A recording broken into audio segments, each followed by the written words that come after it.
창세기 1장을 보면 계속해서 말씀하시는 것이 하나님께서 말씀하시니 그대로 되었다라고 이렇게 말씀을 하십니다. 그리고 하나님의 하신 이 말씀은 시간이 얼마나 지났는지 알 수 없지만 말씀하신 그대로 지금까지 존재하고 있다라는 것입니다. 그러니까 하늘도 태양도 바다도 별들도 창조하신 이후에 계속 있는 것입니다. 그러니까 하나님의 말씀의 능력이라는 것, 우리가 그냥 하나님의 말씀이니까 라는 것이 아니라 좀 깊게 생각해 볼 필요가 있습니다. 하나님의 입에서 나온 말씀은 그대로 하나님께서 역사하시고 지속시키시는 한 그대로 계속 된다라는 것입니다. 그래서 하나님의 말씀이 중요한 것은 바로 하나님의 말씀이 있으면 그 말씀이 그대로 이루어지고 그 말씀이 존재한다라는 것입니다. 이것을 창세기를 통해서 우리에게 말씀해 주시는 것입니다. 그대로 되니라. 하나님이 말씀하시면, 하나님의 말씀이 있으면 그대로 되니라. 그 말씀은 하나님이 멈추라고 할 때까지 계속 된다라는 것. 그래서 이 태양을, 우리가 태양을 잘 봐도 앞에서도 얘기했지만 태양빛을 비춰라. 만약 그렇게 말씀하셨으면 빛을 비추기 시작하는 것이요, 이것은 하나님께서 이제 비추는 것을 멈춰라 할 때까지는 계속 비추게 된다라는 것입니다.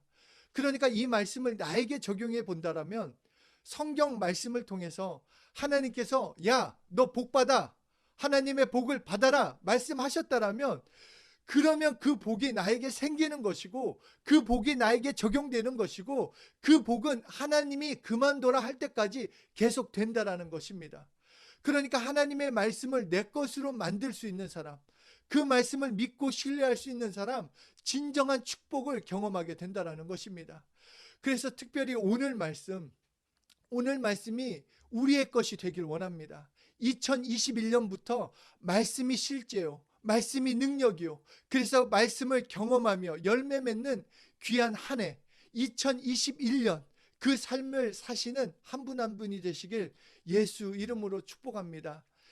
이 히브리어 비동사에는 하야 동사가 있습니다. 이 하야 동사는 영어의 비동사와 같은데, 그런데 이 하야 동사에 좀 특징이 있다라면 단순히 이 비동사와 같다고 해가지고 뭐 상태나 존재의 의미만 가지고 있는 것이 아니라 이 하야 동사는 특별한 것이 무엇인가, 생성하고 존재하고 작용하고 계속된다라는 그 의미를 가지고 있다라는 것입니다.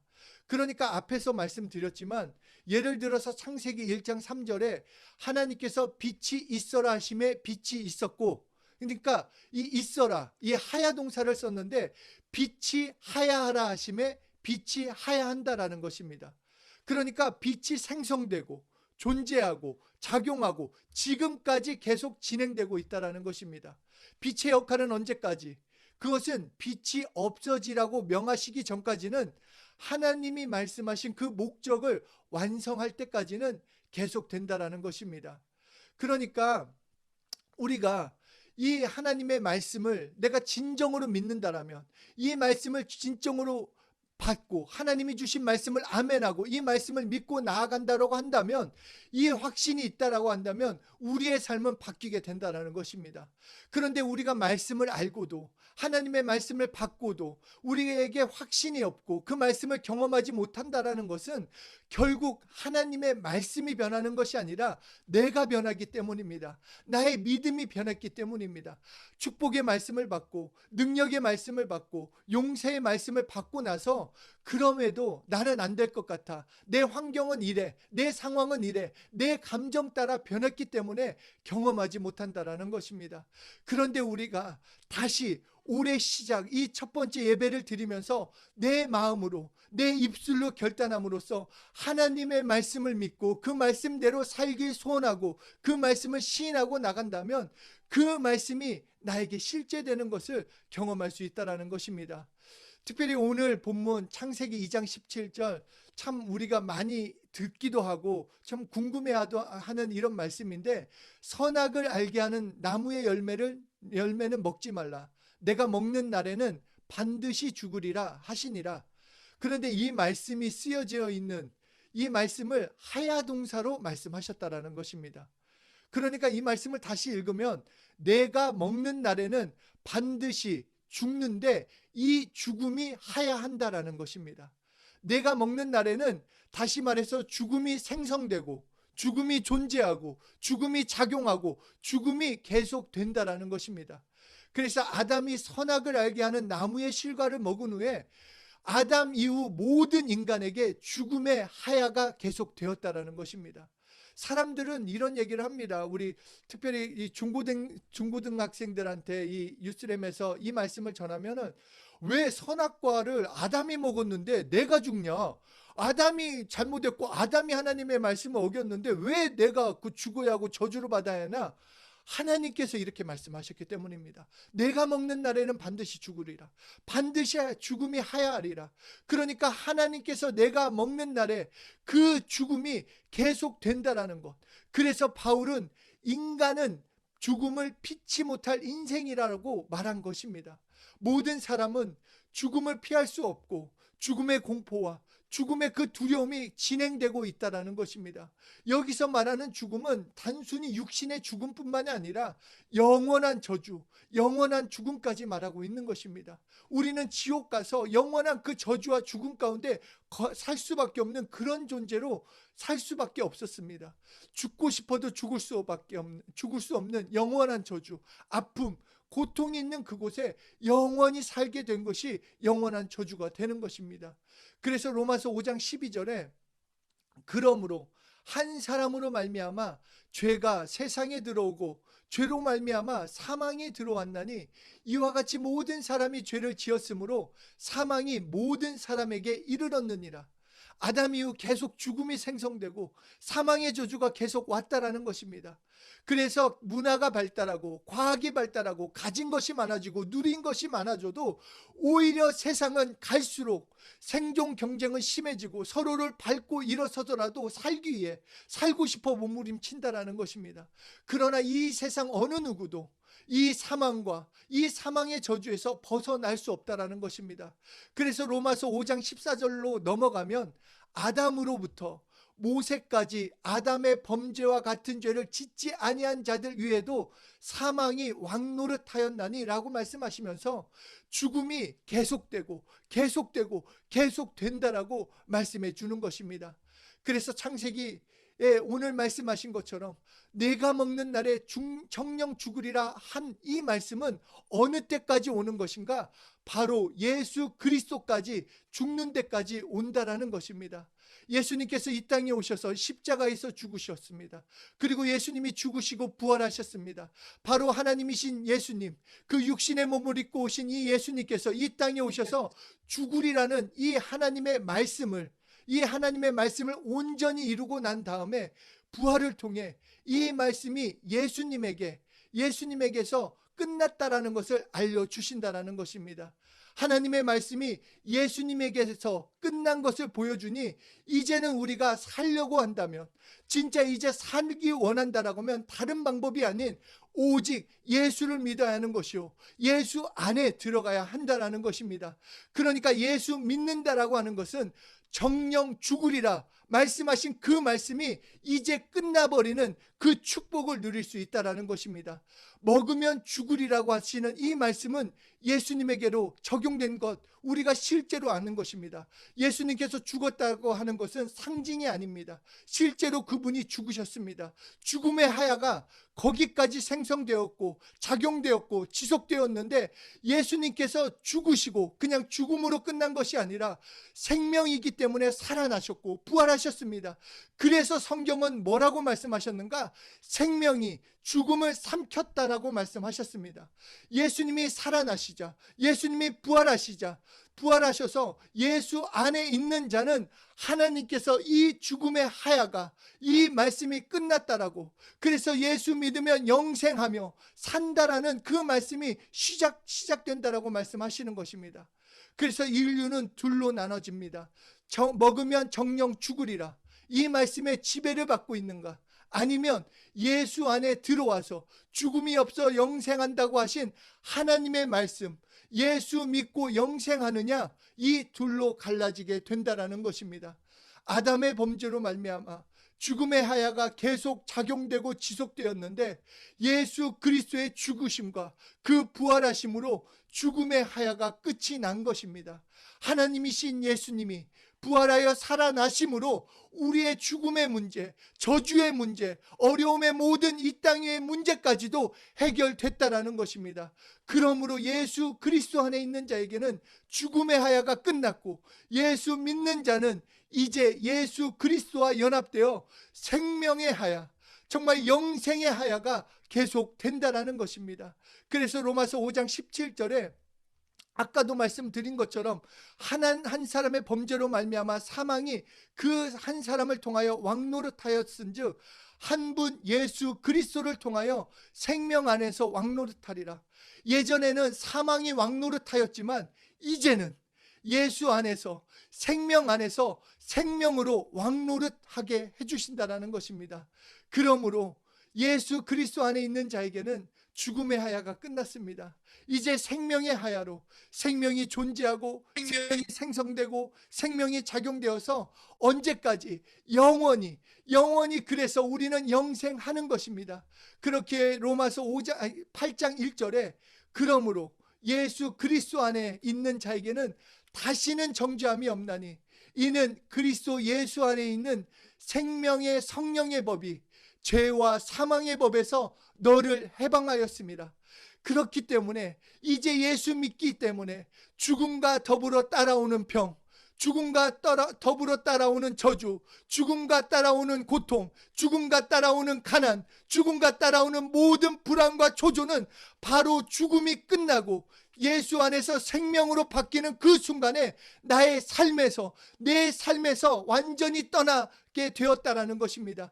이것을 정말로 믿는다라면, 이 말씀을 신뢰한다라면, 내가 예수 믿고 나간다라면 오늘부터 우리들에게서는 가난의 어려움, 병의 어려움, 고통의 어려움에서 그대로 벗어나게 된다라는 것입니다.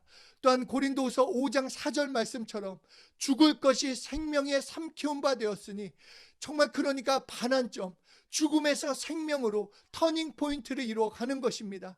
왜 예수 믿어야 하는가? 왜 예수만이 길이고 진리인가?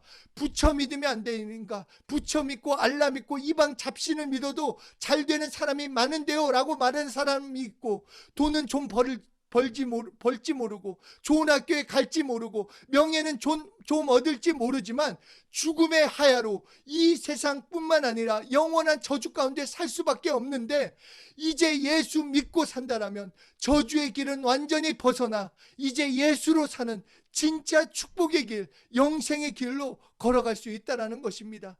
그래서 요한복음 3장 15절에서 저를 믿는 자마다 영생을 얻게 하려 함이라 라고 말씀하시는 것입니다. 먹으면 정령 죽으리라 하신 이 말씀은 예수 그리스도까지 죽이더니 예수 그리스도가 부활하시는 그 순간에 우리에게 이렇게 말씀하십니다. 예수 믿으면 영생하리라. 예수 믿으면 영생하리라. 거기서부터 반환점이 이루어져서 우리는 예수 믿고 예수님이 나의 유일한 길이요, 예수님만이 나의 생명 되어서 이제 예수로 충분한 삶, 예수님만을 사랑하는 삶, 예수로만 나아가는 축복된 삶을 살아갈 수 있는 것입니다.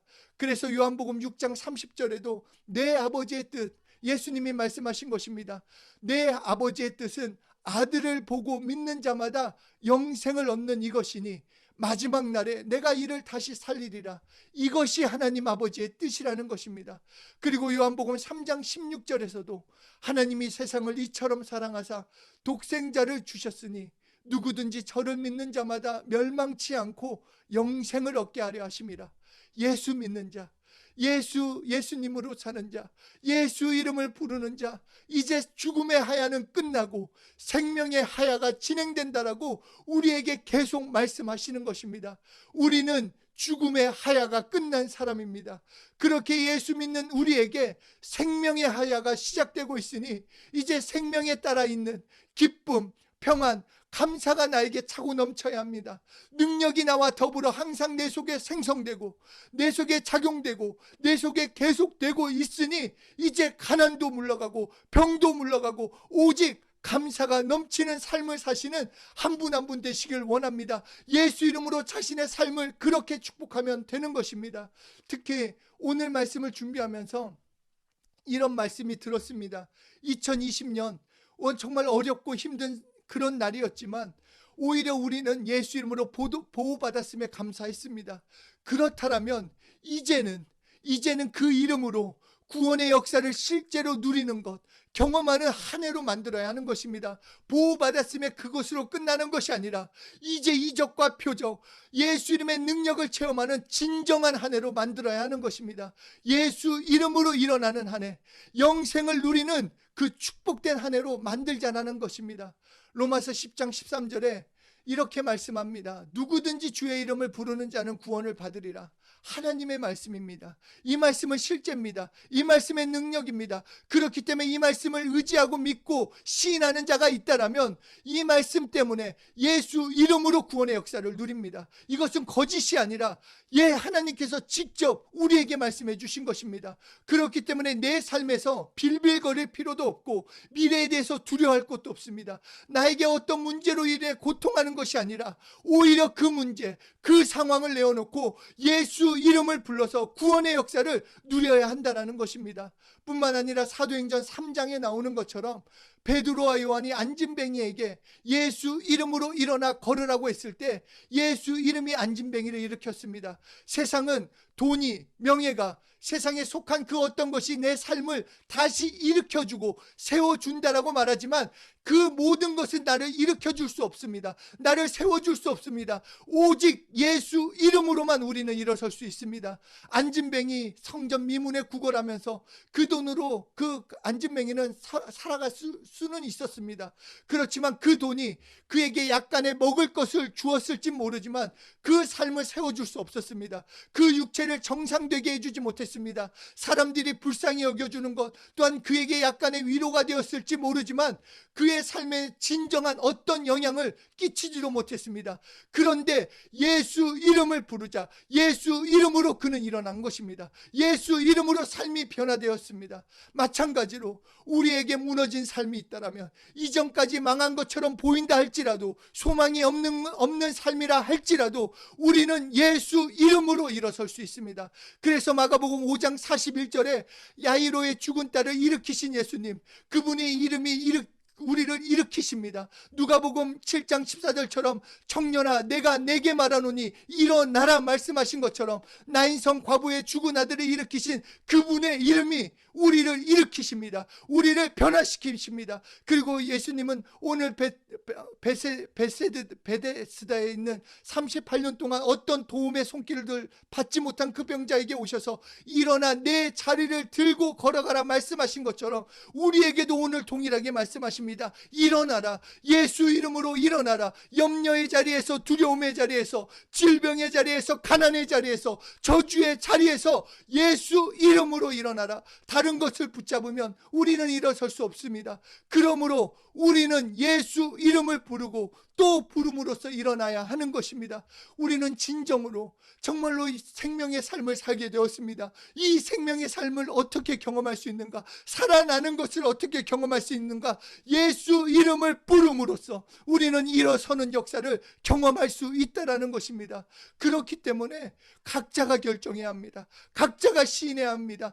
듣고 좋았다. 아멘이다. 그것이 아니라 이제 목숨 걸고 그 이름을 부르는 것입니다. 내 삶을 일으켜주는 것 오직 예수 이름밖에 없습니다. 하나님이 함께 하시는 것 누가 경험할 수 있는가? 예수 이름을 부르는 자, 생명, 영생의 축복, 구원의 역사를 누가 경험할 수 있는가? 예수 이름을 부르는 자가 경험할 수 있는 것입니다.